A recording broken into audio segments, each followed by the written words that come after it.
believe in yourselves, don't have fear, you know. Go out there, play for the Somali. You know what, just believe in it. But other than that, I know it's going to be difficult. Algeria got some talent, man.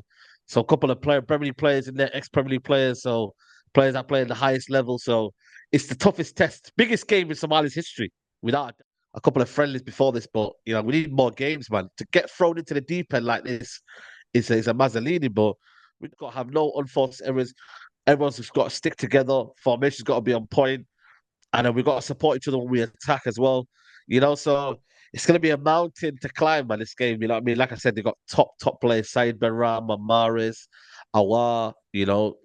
Seasoned professionals, man. So we just got to make sure we're doing our job as well, man. But this is big for the history, man. Tomorrow is the first time I feel like everyone's watching the game. Sometimes me and you are just watching the game, nobody's caring. They say, "No, Somalia playing today."